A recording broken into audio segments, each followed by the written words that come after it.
is with blessing and with good and hope, and we hope with only goodness.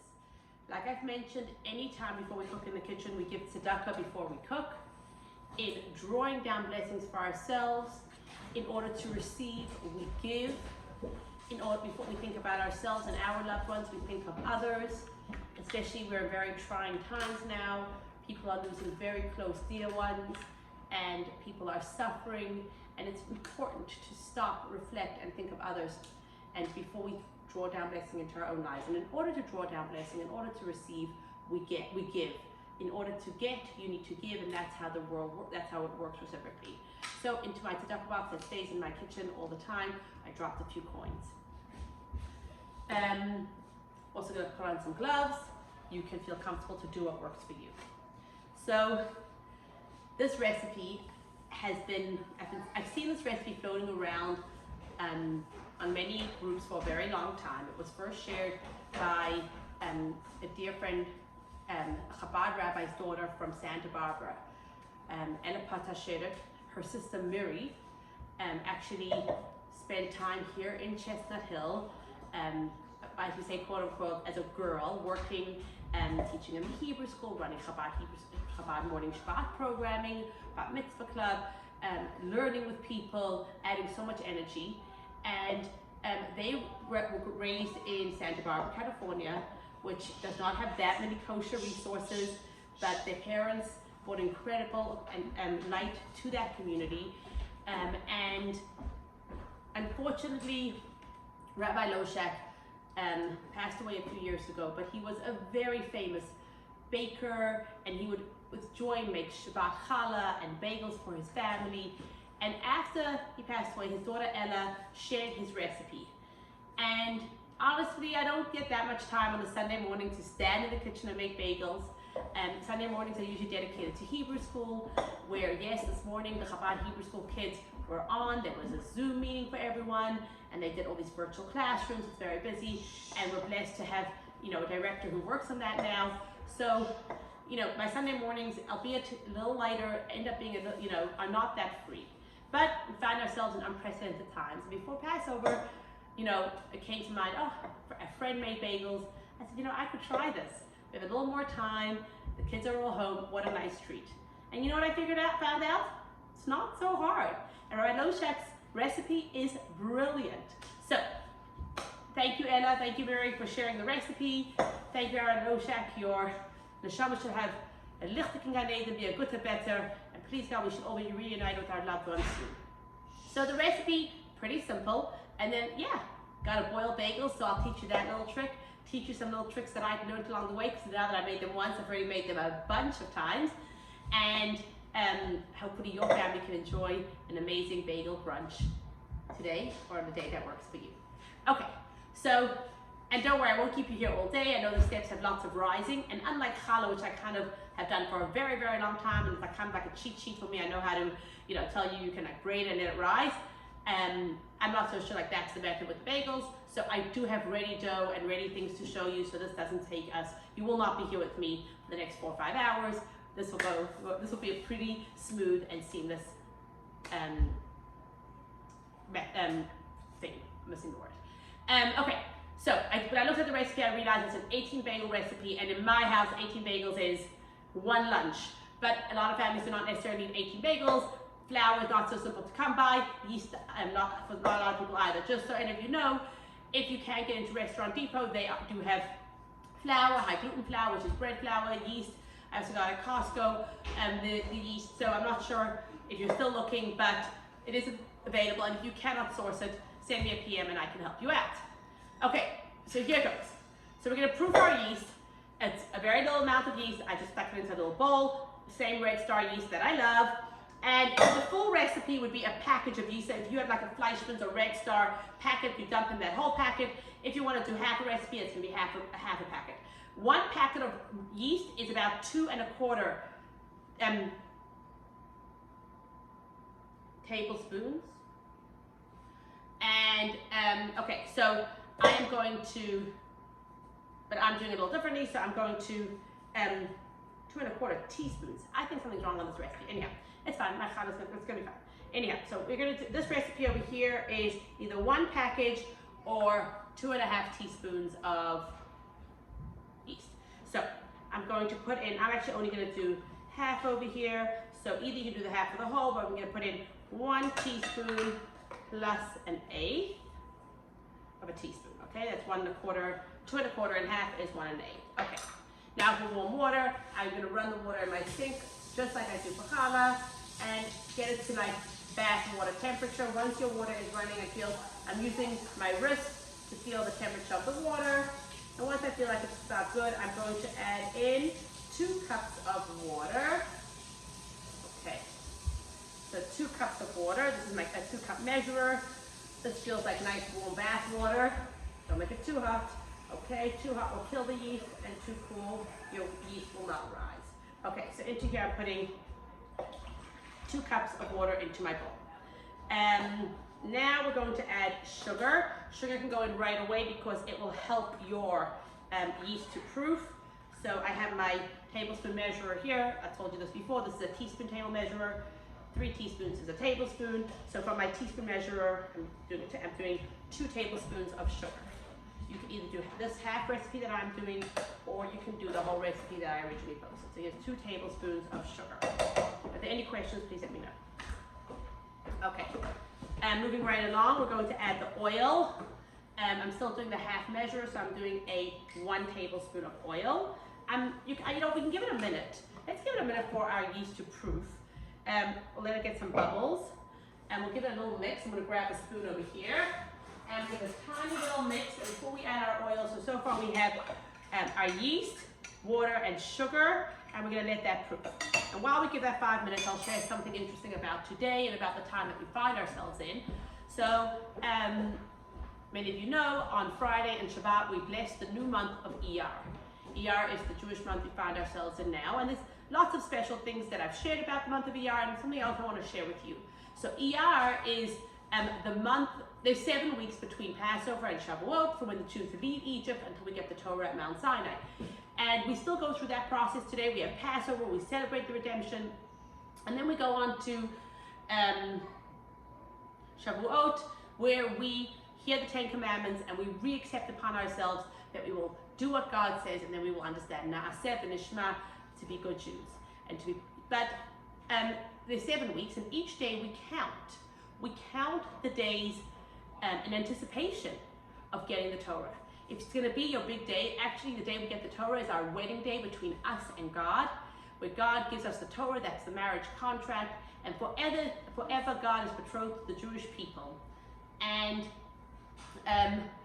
in anticipation of this big gift of getting the Torah, which gives guidance and gives direction, we count the days. When you're expecting something big, you have a big calendar, you cross off the days, and you can't wait to get there. But something else is happening in the counting of the days. We make a blessing every evening, and we count which day we're up to. Today is the first day of the Omer. We make a blessing, and then we say, Baruch Atah Hashem, who's given us the mitzvah of counting the Omer. And then if it's a week or 2 weeks, you say today is 10 days, which means it's a week and 3 days of the Omer. We're counting and we're anticipating and getting closer.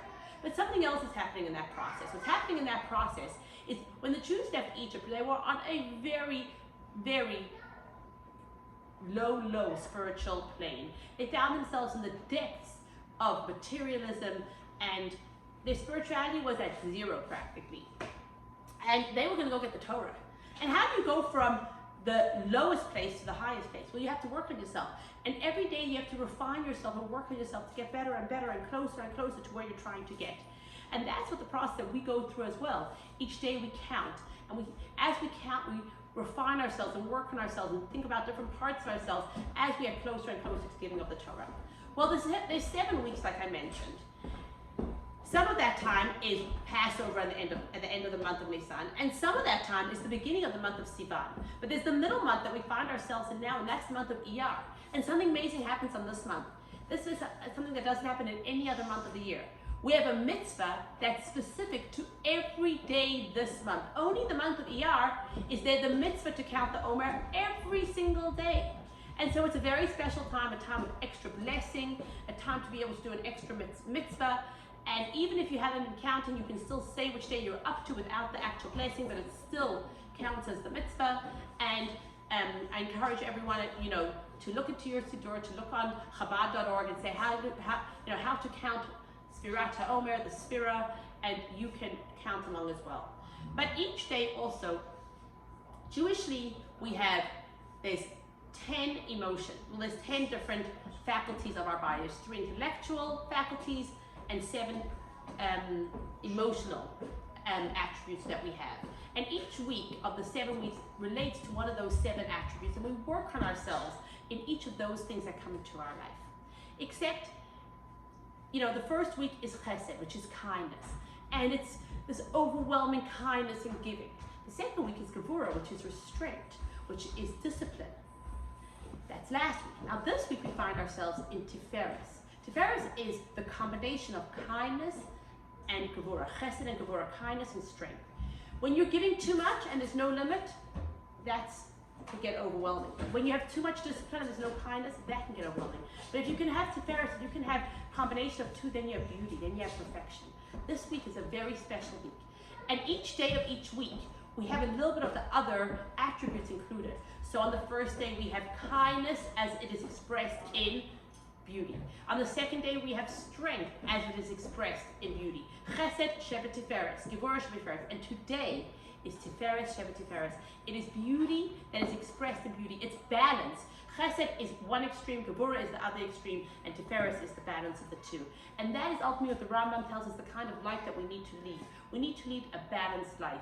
We need to be able to not be extreme on either way in each thing that we're trying to do. And this way, if you can live Derech HaEmtzai, the middle way, then you can have the most beauty. Okay, so I give each of us a blessing on this day of Tiferes, Shevet Tiferes, of beauty within beauty, that we should find that balance and that purpose and that meaning and move away from each of the extremes that are pulling us in either direction and know how to bring that together for harmony and growth and goodness and blessing. Back to our bagels, guys. So our yeast has proofed a little. I'll be quite honest. My yeast has not proofed a ton. But I found with the bagels that my yeast doesn't usually proof a ton. It's not that much yeast in the bowl. It's only like either 2 1/4 teaspoons or 1 1/8 teaspoons. So it's very little. So it's not like this overwhelming amount of yeast. So as long as you have a few bubbles, you're good to go. Okay. Now that our yeast is somewhat proofed, we're going to add oil. So oil, if you're doing the full recipe, is going to be 2 tablespoons, or if you're doing half the recipe, it's 1 tablespoon of oil into our mixture.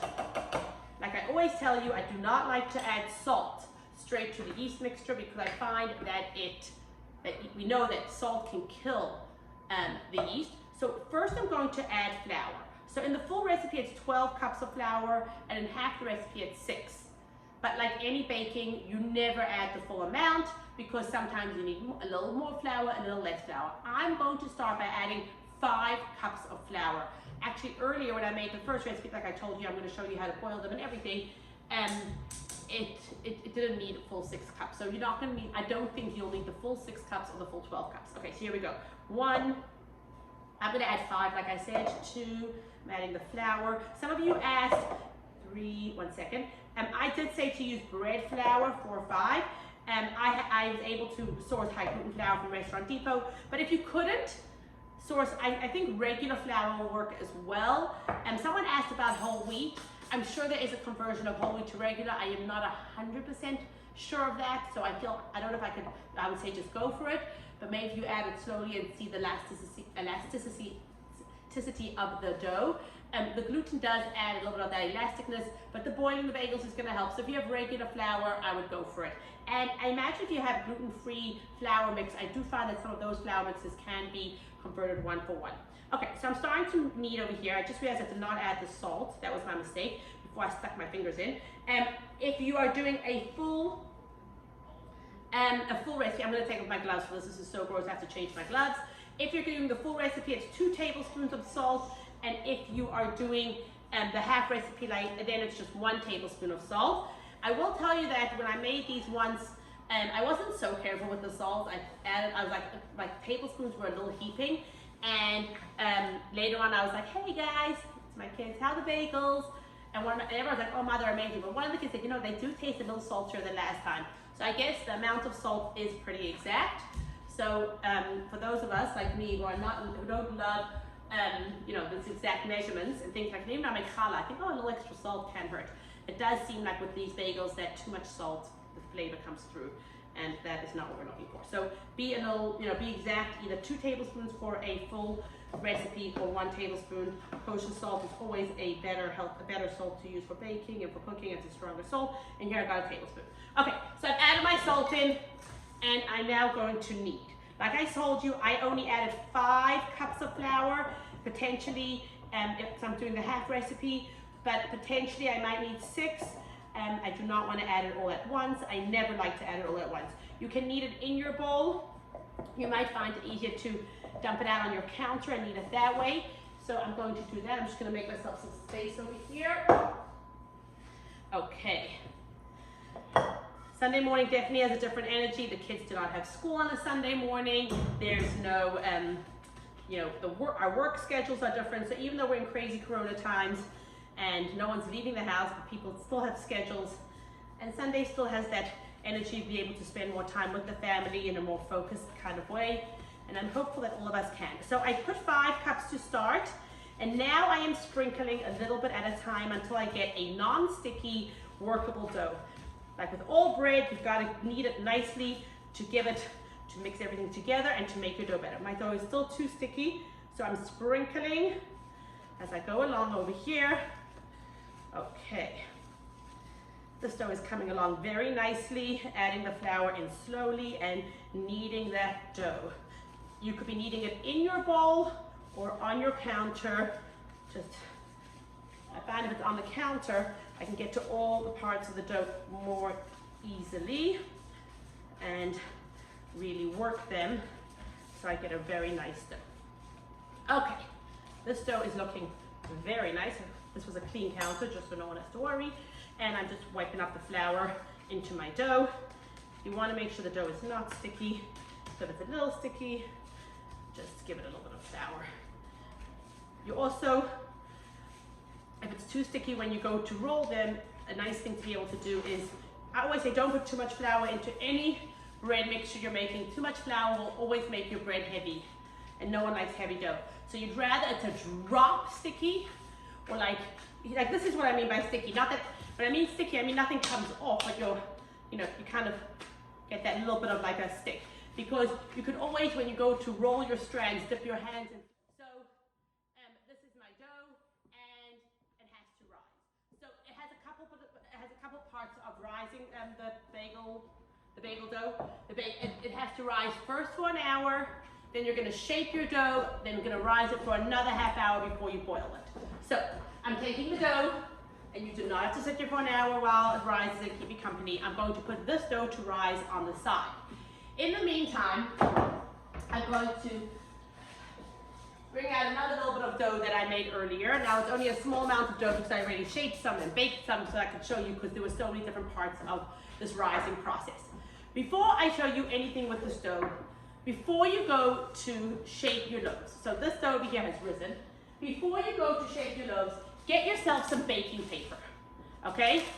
Baking paper, and like I just said, I shop at Restaurant Depot a lot. They actually sell a huge case of like 1,000 pieces, and I cut those pieces in half, and they fit perfectly on my baking sheets.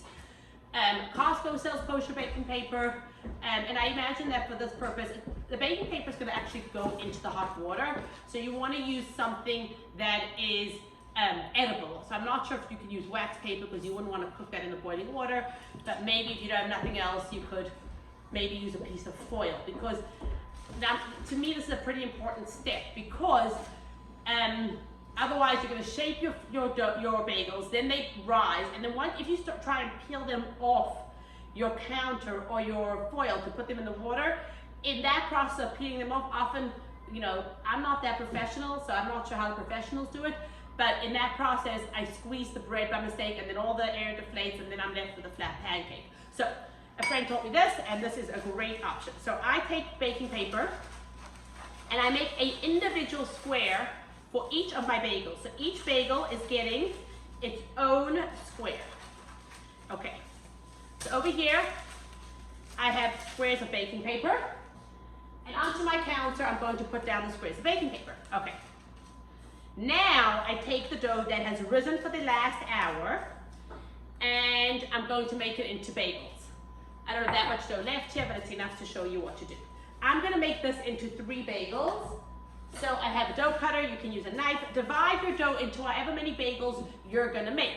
So like I told you, the regular size recipe that I shared originally on Facebook, on the advertisement, on the card, that recipe makes, for me, like 18 bagels. I know that's like, 18 nice size bagels. If you wanna make smaller bagels, bigger bagels, you can decide how many bagels you're gonna wanna get out of your batch.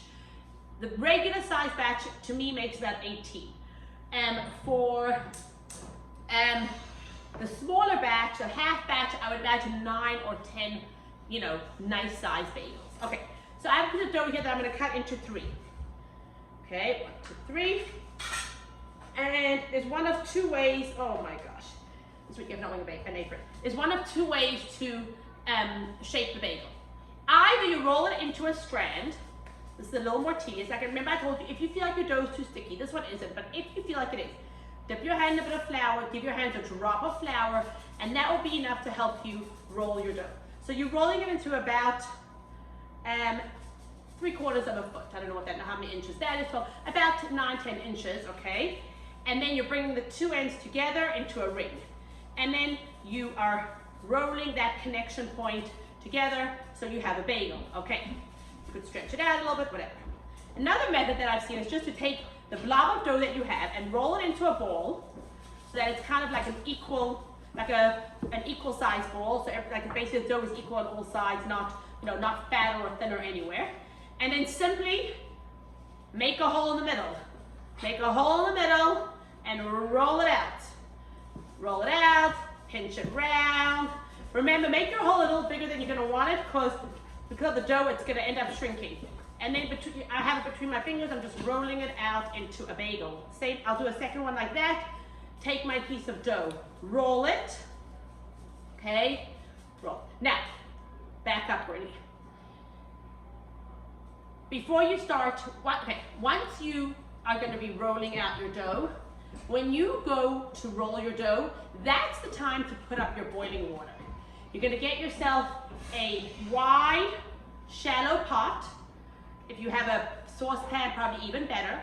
You're gonna fill it up about halfway with water, 3/4 way with water, add a tablespoon or 2 of sugar or molasses. Some people put honey into the water, something sweet. That's gonna help our bagels. And put it to boil so that when your rising time is over, another half an hour, your water is ready. Okay, so my water's on the side boiling, and I have now taken this dough, made a hole in the middle, and I'm going round. Okay, so now that our bagels are ready, I just take them, I get a cloth, a clean kitchen cloth, and cover the bagels. Okay, and now they're gonna spend another half an hour rising on the counter. While that's happening, I put my water to boil, and I do something else. I grab baking sheets with fresh parchment paper. The other parchment paper, you're gonna see what happens to it. It doesn't make it to the baking process. Okay, so I line the baking pan with baking paper, and I oil it. Then you gotta grease your pan, so if you have cooking spray or a bit of oil, that goes on. And I did have a brush, perfect, okay. I'm oiling the pan, and then a friend taught me something awesome, and I've been doing it for my cakes, my bundt cakes. I did it for the bagels, and it is a game changer because you know how your cake sometimes gets stuck in the bundt cake and you can't get it out, and then you make this gorgeous cake and whatever. And a lot of times they tell you to oil and flour your pan. It still wasn't working great, but cornmeal. This has been amazing. I've been greasing the bundt pan when I make a cake, putting in the cornmeal. The cake comes out perfectly from the pan. And when I started making bagels, and the first time I made it, now this is the truth, it was a little bit of trial and error. The first time I made it, I did not grease my baking paper, put down cornmeal, not cornstarch, cornmeal. The first time I did not put down cornmeal, and it stuck, and it was like not such a pretty sight. So take the cornmeal onto my greased pan, just lightly sprinkle it. I think this is what they do in bakeries, guys. We're all becoming professionals. Sprinkle the cornmeal on, and now your bagels will not stick to your baking pan. Okay, my water is boiling. I'm gonna need you to bring the thing forward now. Okay, my water is boiling in my pot. Got a nice boil going. And I've got behind me, here are 3 bagels from earlier that I put to rise. Here are 3 bagels on their own. Here are 3 bagels on their own individual paper that rose. Let me put them down next to other bagels so you can see the difference in size. So these are before I baked them. This is the size before they rose, and this is the size now that they rose. So they really double up beautifully. Okay, so my water is at a rolling boil, and I have sugar in this water. Let's see, to make sure it's moving the water. I'm gonna go ahead on a bigger fire. Okay, you know what, I'm gonna move over the fire to a bigger flame, and that's fine. And then, come closer, and then we'll get it to nice and roll. Okay, I'm going to drop the bagels into the boiling water for 30 seconds with the paper. Watch. Okay, so it goes 1, 2, 3. Okay, let's make sure they're in the water. I'm just gonna make sure they're in the water. And I put my timer on for 30 seconds. Now the thing is that my phone is being used right now, so I'll just have to look at my watch and give it 30 seconds. Okay. Okay, okay, so the water is boiling and the bagels are in the pot. So like I told you, I use the paper to drop it with the baking paper into the water. Once I flip over the bagels at each 30 seconds on each side, I'm gonna throw away, I'll fish out the paper and throw it out. But this way I didn't have to peel the bagels, the risen bagels off the paper, and I didn't squish them in the process. So they keep their nice big shape. And nothing happens if they're in the water, if they're, the baking paper goes in the water, it just gives it a property. Okay, so I'm just gonna flip them. I have a spatula. I'm gonna flip my bagels. 1, 2, 3, and I start my timer again for 30 seconds. And while that's going, I'm gonna just pull out the paper. Okay, and let it go for 30 seconds. Okay, perfect. So, dump the paper out and give it another 30 seconds. 10, 9, 8, 7. Okay, so now in a couple more seconds, I'm going to take it out of the pot and put it onto my prepared greased and cornmeal pan. Okay, here we go. It's coming right out. And make sure you place them down where you want them. So if you're going to want to put more bagels on, put them down neatly so they go onto your pan. And then you put in your next batch. Okay, so there we go. 3 gorgeous bagels. And the others are leaving to rise. Let's cover those. Okay, so now, go back. Okay, so now I have my bagels, and I'm going to want to get some toppings on before they get baked. So, yum, I thought about which toppings, my family would like. And we've tried a bunch of things. There's always a few people who want a plain bagel at my house. So I've got to make sure I leave a few of them plain. There's always some people, then the kids love cinnamon and sugar. Nothing like a good cinnamon and sugar bagel. And we got everything but the bagel spice. A lot of people love that. Onion powder and onion seeds, poppy seeds. Just lots of good stuff for the toppings. You guys can choose what you like. Think of your favorite. Make a bunch of different and do a taste test. This is your time to have fun in your kitchen. I've been oiling the top of the bagel before I put the toppings on, but I guess you could also egg them. So today I'm going to try egging. I've been oiling or egging just to give it a little shine before I put the topping on. So checking the egg like kosher to make sure there's no blood spots, and giving it my little egg wash, a little mix. And okay. So let me just brush these up. Okay, here we go. And okay. Now make sure that you've got your oven going. The oven needs to be 500 degrees. It's not gonna bake for long. Your bagels are gonna bake for about 15 to 20 minutes. You gotta watch your oven, you gotta know your oven, but get it going to 500 degrees. Like you see, my oven is there, and I'll take my bagels over in a couple minutes, but make sure you get your oven preheating. It takes a while to get it to that high heat. Okay, so over here, we're gonna do cinnamon and sugar. A good cinnamon and sugar consistency is 1/2 cup of sugar to 2 tablespoons of cinnamon. So after I egg my things, I'm gonna make one of them cinnamon and sugar. Yum. Okay. Then I'm gonna make an everything but the bagel spice. So obviously I always laugh that we should that maybe should have stock in Costco, how much we love Costco, but I get a big everything but the bagel spice at Costco. I know Trader Joe's sells a smaller one. And it's a combination of tons of stuff. Poppy seeds, garlic, sesame seeds, and it's yum. So this is we're gonna do it everything but the bagel spice, and we got the bagel, so everything and the bagel spice. Okay, and so I've got some black sesame seeds and white sesame seeds, so that's a nice combination. I also have onion seeds I got from my mom in South Africa, so it has like a subtle onion flavor. So I'm gonna make an onion one. So I'm gonna throw the onion seeds on here, and I was thinking maybe this is just a cheat thing. If I just sprinkle a bit of onion powder as well, that could help the onion flavor. So I've got an onion bagel, and everything but the bagel spice bagel, and a cinnamon and sugar bagel. So that I'm gonna take now. I'm going over to my oven. It is preheated over here to 500. I'm dumping that in. I'm gonna put my timer.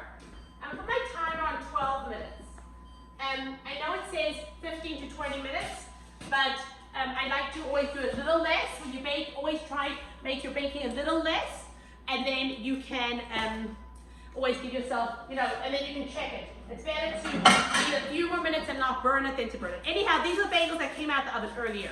Right over here we have the sesame, black and white sesame bagel. We have a cinnamon and sugar bagel. We have the onion bagel, and we have an everything but the bagel. Here are our bagels. It's a good start to ours. We're gonna be baking a lot more today, so everyone can enjoy our bagels. Anyhow, then after you got my bagels ready, gotta get ready for brunch. No one wants just a bagel, right? So what do we got for brunch? What kind of fillings do we have? I know what my kids like. My kids like variety. So we've got some yummy stuff prepared right over here, and everyone's gonna come in and choose in a few minutes what they want. Lox and cream cheese. Got some vegetables on the side. Egg, cheese, tuna. Definitely a full breakfast over here. I didn't bring the cream cheese out, but that's also gonna go out here. And everyone's going to enjoy a yummy bagel brunch together. Wishing all of you a beautiful Sunday, a beautiful week. Enjoy your families, enjoy this time. And yes, try, and there's more than just the silver lining. If you're healthy, take that blessing and internalize it and change something for the better. Let's pray for those that need blessing, pray for those that need help, and looking forward to seeing you all again soon. Have a great day.